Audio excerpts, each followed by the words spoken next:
Sir diabetic neuropathy అంటేనే చాలా భయంకరం. అది అనుభవిస్తున్న వాడికే తెలుస్తూ ఉంటుంది. ఆ మంటలు, ఆ నొప్పి, ఆ పోటు అనేది.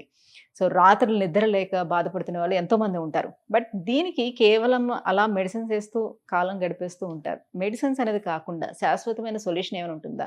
సో, అంటే షుగర్ ఉన్న ప్రతి ఒక్కరికి ఈ డయాబెటిక్ న్యూరోపతి అనేది ఎఫెక్ట్ అవుతుందా?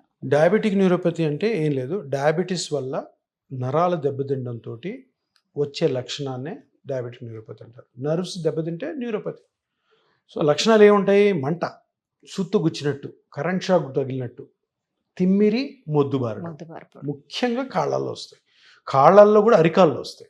అరికాల్లో కూడా ముందు భాగంలో వస్తాయి. తర్వాత నెమ్మది నెమ్మదిగా వస్తాయి. హ్మ్.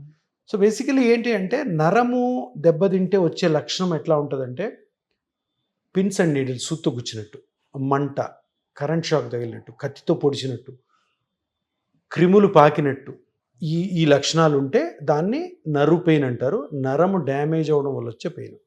డయాబెటీస్ పని ఏముంటుంది? దానికి ఏం పని లేదు. బాడీలో ప్రతి పార్ట్‌ని తింటా ఉంటది. హార్ట్‌లో వెజల్స్‌ని తింటది, కిడ్నీలో బ్లడ్ వెజల్స్‌ని తింటది, కాళ్ళల్లో నర్వ్స్‌ని తింటది, చేతుల్లో నర్వ్స్‌ని తింటుంటది. సో, ఆ నర్వ్స్ మీద జరుగుతున్న డ్యామేజ్ వల్ల నర్వ్ సిగ్నల్స్ కన్‌ఫ్యూజ్డ్ వేలో పోవడం వల్ల ఆ మంట, కత్తితో పొడిచినట్టు, ప్లస్ తిమ్మిరి రావడము, మొద్దు బారడము, కరెంట్ షాక్ కొట్టినట్టు. అదే నరం నుంచి కాని నొప్పి వేరే విధంగా ఉంటది. గట్టిగా పిసికినట్టు, పిండినట్టు, హుహు. ఒత్తినట్టు ఉంటది. అది non neuropathic pain or nociceptive pain అంటాం. న్యూరోపతిక్ పెయిన్ అంటే మనం చెప్పింది డయాబెటిక్ వల్ల నర్వ్స్ డ్యామేజ్ అవ్వడం వల్ల వచ్చే దీన్ని డయాబెటిక్ న్యూరోపతి.